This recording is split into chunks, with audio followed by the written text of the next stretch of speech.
CNV 24/7 est fier de vous présenter directement du studio théâtre CNV à Boisbriand la première émission des Artisans du Bonheur. Et voici Sylvain Delisle. Bonsoir tout le monde, bienvenue. Super soirée, c'est notre première. Et puis ce soir, on a le plaisir d'accueillir 4 personnes qui, d'après moi, ont un partage à faire avec nous autres concernant, quand on parle des Artisans du Bonheur, ils ont une empreinte qu'ils ont faite et qu'ils vont nous partager. Alors, la première personne qu'on va accueillir ce soir, c'est Marie-Josée Kingsley. Bonsoir, Marie. Bonsoir, Sylvain. Ça va bien? Ça va très bien. Good. Est-ce que tu peux t'approcher un peu du micro?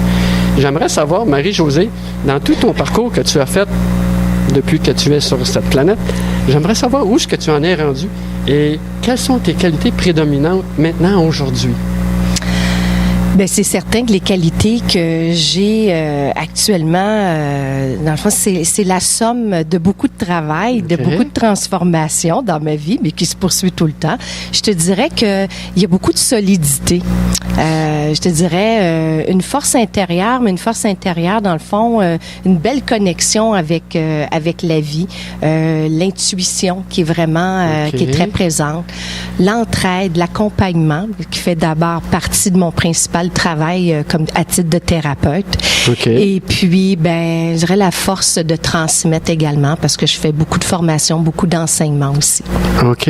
Mais à travers ces enseignements, et puis je sais que tu fais de l'hypnothérapie, qu'est-ce que toi, au quotidien, ça te rapporte? Parce que c'est certain, on le fait pour les autres, mais pour s'être rendu là, il faut avoir acquis quelque chose. Il faut que ça ait fait une transformation envers soi. Alors, pour toi, qu'est-ce que ça l'a apporté? Fait que l'hypnothérapie, est-ce que tu t'en sers? Comment ça fonctionne de ton côté? Bien, d'abord, tout ce que ça m'apporte et tout ce que ça m'a apporté et continuera de m'apporter, c'est surtout d'abord l'ouverture du cœur. Être encore plus dans cette conscience d'amour. Je dirais, en fait, tant et aussi longtemps que mes clients vont être mes maîtres, mes enseignants, je pense que je vais continuer de faire de l'accompagnement, que ce soit en hypnothérapie ou tout simplement au niveau d'harmonisation énergétique, parce que ça me ramène à moi, ça me ramène à qui je suis, mais dans l'être et non juste dans l'individualité. Alors, puis comme je suis toujours soucieuse de cette conscience d'amour et d'ouverture, alors moi, chaque personne que je rencontre, que j'accompagne, me ramène à moi-même justement dans cette conscience d'amour. Alors, c'est un bel échange que j'ai avec mes clients et entre autres dans les formations que j'offre. Fait que ça te permet d'acquérir beaucoup d'expérience en ayant différentes personnes dans tes séances de thérapie, j'imagine. Énormément. C'est une expérience au niveau de la technicalité parce que c'est certain que plus on en fait, plus on acquiert de l'expérience et puis on devient plus solide aussi. Mais c'est aussi une expérience également de solidité au niveau de l'âme, au niveau de l'être. Ça nous renforce, ça nous amène à... Je me sens plus sage. J'ai encore beaucoup à apprendre puis à découvrir, mais il y a plus de sagesse en moi. Et puis, je sais que, justement, les gens que j'accompagne, ils sont pour beaucoup dans mon parcours de vie. Au-delà de toutes les formations que je peux suivre, que ce soit universitaire ou différentes écoles, soit de naturo ou d'hypnose, je dois dire que sur le terrain, c'est ce qui m'apporte le plus. Wow, merveilleux. Est-ce que tu as toujours des projets de voyage initiatique ou c'est quelque chose qui a été mis de côté? Présentement, au niveau de l'organisation, je n'en fais pas faute de temps parce que je suis relativement occupée avec mes clients. Par contre, à titre personnel, oui, je continue d'en faire pour moi-même des voyages qui, dans le fond, c'est des ressourcements c'est ce qui continue de me garder en équilibre aussi dans le travail que je fais parce que c'est un travail où j'ai beaucoup à offrir aussi et puis j'ai besoin d'aller me ressourcer, de me retrouver puis de maintenir un niveau d'équilibre. Alors, tous ces voyages-là que je fais, que ce soit en Arizona ou que ce soit au Mont Shasta, en Égypte, ou peu importe, c'est des voyages qui, dans le fond, me ramènent à moi-même pour maintenir un certain équilibre au quotidien. Wow, merveilleux. Est-ce que c'est vrai que dans l'enseignement, on apprend beaucoup? Je pense que j'apprends plus que ce que je peux apporter. C'est mon sentiment.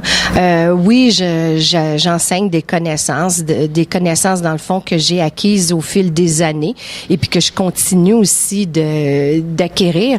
Mais ce que j'apporte, juste par l'expérience des gens, juste par leur présence, leur couleur, leur essence, m'apporte énormément puis contribue vraiment à me transformer aussi. Puis je considère être une meilleure personne aussi. Wow, merveilleux. C'est superbe. Et puis, on pourrait aller dans quelle direction maintenant? Si on parle de Marie-Josée Kingsley? Ben actuellement, si on veut porter plus l'attention sur ce que je réalise le plus dans mon quotidien, c'est vraiment au niveau de l'hypnothérapie. OK.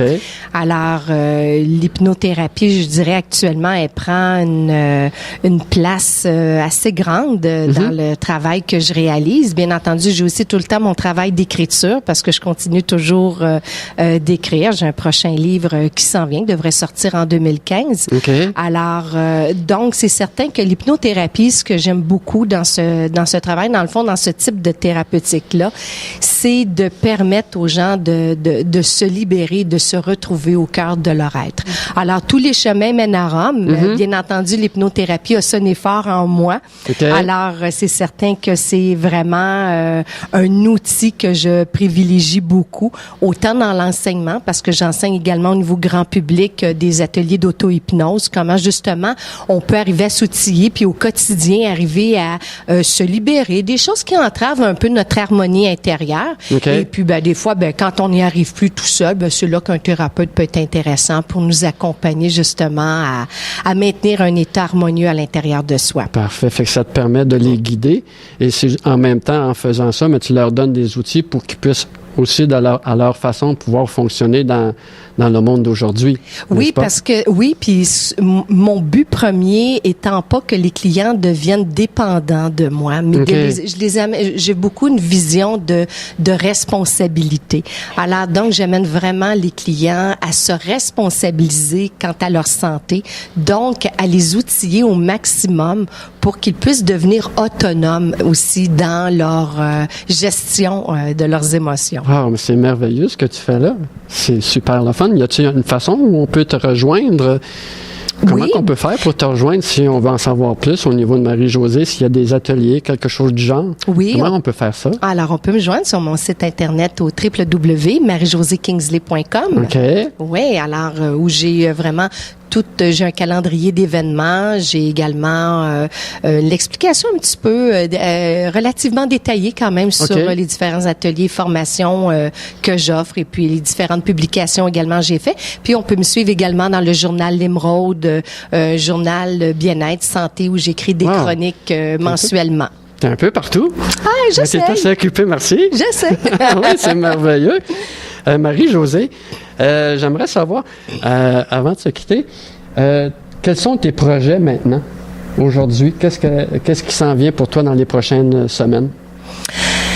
Ce qui s'en vient pour moi dans les prochaines semaines, j'ai beaucoup de projets de formation là que je suis en train d'établir. C'est certain à travers toutes les consultations que je fais. Je suis sur des projets justement où je suis en train de monter quelque chose pour des infirmières.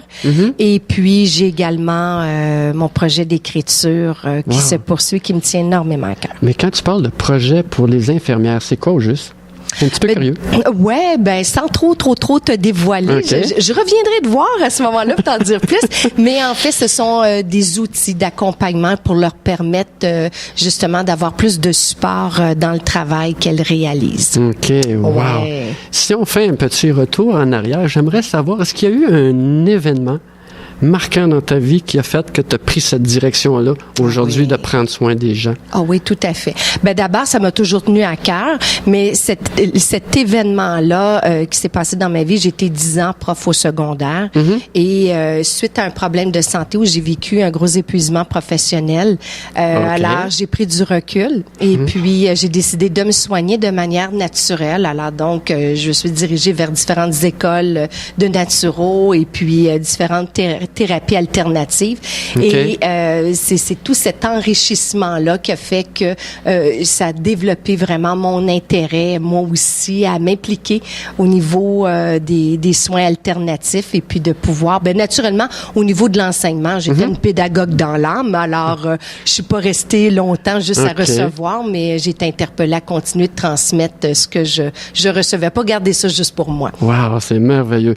Alors, Marie-Josée, à travers notre chronique, je vous t'avais demandé une chanson qui aujourd'hui va un peu nous dire ce que Marie-Josée ressent et qu'est-ce qui l'anime. Alors, c'est quoi au juste la chanson? Et je n'ai que mon âme pour te parler de moi, de Natacha Saint-Pierre. Bien, merci beaucoup. Ça me fait plaisir. C'est un beau plaisir de venir échanger avec toi, Sylvain. Ça m'a fait plaisir, Marie-Josée. Bonne continuité. Merci. Bien, merci à toi.